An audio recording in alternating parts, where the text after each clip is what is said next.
And Ian, under international law, Israel has the right to defend itself. To what extent does that exactly mean? Well, yes, it does. All states have the right to defend themselves, but there's another pillar to this, which is international humanitarian law. And essentially, international humanitarian law indicates that uh, the retaliation or the self-defense has to be proportionate to the threat, and also has to be done in a way that minimises casualties to civilians. So the problem for Israel will be that Hamas is very much embedded with civilians. Uh, this is just their modus operandi. They really just operate in civilian structures and within hospitals, within schools. And Israel, if it wants to protect itself, will take those out. But in the event, when they do this, they will almost certainly kill civilians. Now, at this stage, about 7,000 civilians in Gaza have been killed, and about 12,000 tons of bombs, of explosives, have been dropped. And then now the question of proportionality is going to come out.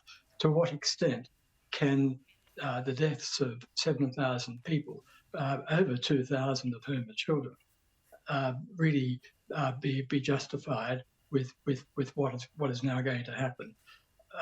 One of the points I think we need to bear in mind is there are many around the world, and I actually am one of this opinion as well, that the objective to eliminate Hamas completely can't be achieved, because Hamas is an ideology as much as a militant movement, and even if Israel is able to decapitate the leadership of Hamas, there will be more from the lower levels of Hamas who will be quite pleased to come up and put their hands up after the operation is over and saying, well, we're taking over Hamas now and we're still here. The other aspect, of course, is what might take Hamas's place. And there are some very militant groups in Hamas in Gaza that are even more militant than Hamas. Palestinian Islamic Jihad is one of them. But it's a delicate situation, this question of international humanitarian law, and there are many far more expert people who look at this extremely closely, and there will be judgments made at the end of this as to whether Israel has carried out its operation proportionately and in accordance with international law, which really says civilian loss of life needs to be minimised. And Ian, do you mind telling us a little bit more about the structure of Hamas, and in your opinion, what percentage roughly of Palestinians are supporters of Hamas? Well, the structure is they have various committees, but essentially it involves two wings. One is their social services wing, and the other is their militant wing. And it was the social services wing which really got popular support for Hamas going in 1987, when it was established early in the first Intifada, because the social services wing actually did provide much needed assistance to people who were affected by the Intifada, who were very poor, to children, etc. And they won a lot of support that way. And they've been getting money from the United Nations, from the state of Qatar, for that purpose. The militant wing was established a little bit later, but during the first Intifada. And it has become far stronger. And inevitably, there are questions about whether funds that are given by various international bodies to Hamas for its social services work transferred over to the militant wing. I think we'll have to assume that probably does happen. But just in terms of the popularity of Hamas, just by coincidence, in an issue of the American Journal of Foreign Affairs that I was reading this morning, they published the results of a reputable survey that was completed in the month up to the 6th of October, really just before the start of the Hamas attack on Israel, and it showed that just looking at it here, 67% of Gazans didn't have any confidence in Hamas at all, either very little or no confidence in Hamas, with only 29% saying that they had some confidence or a lot of confidence. Now, that looks pretty bad for Hamas on the face of it. But the problem was that the rest of the analysis shows that at times in the past, when these surveys have been done, as there has been a growth in pressure put on Israel when wars have occurred between Israel and Hamas, as there have in recent years, that support for Hamas from the people of Gaza actually grows. So this is a dilemma for Israel.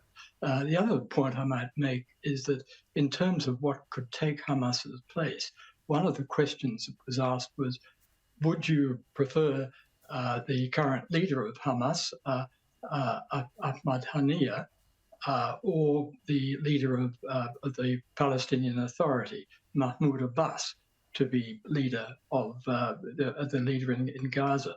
Now, as it was, 24% voted for Haniyeh, the Hamas leader, only 24%. Only 12% voted for Mahmoud Abbas, but over 30% voted for somebody else entirely called Marwan Barghouti. And Barghouti is actually in an Israeli jail, in jail for multiple murders of Israelis. And he's someone who is involved with the direction of the two intifadas. So there's no chance of him being there. But the point was that no Palestinian leader at the moment is seen as being trustworthy or popular with the Gazans, and that is a further dilemma for Israel. Very interesting indeed, Ian. We are going to have to wrap this up, but I did want to quickly ask you, we've heard about the potential 7,000 civilians in Gaza killed and possibly 2,000 of those children. We're also seeing people in Israel virtually living on the edge, hiding in bunkers, grieving their loved ones who died on October 7, and no doubt very anxious about their loved ones in the military. Can you tell us about some of the history and tension between Israelis and Palestinians? Well, it really is a very sad and tragic history. I mean, tragic for both sides because so many innocent people on both sides have been killed. I mean, the state of Israel started in war in 1948. Since then, there have been wars fought in 1956, 1967, and 1973. And then we had the peace treaty involving Egypt and Syria, Egypt alone, and Israel, which at that point really prevented the state-on-state war. But we then had, in 1982, a massive invasion of Lebanon by Israel, which led to a lot of deaths on both sides.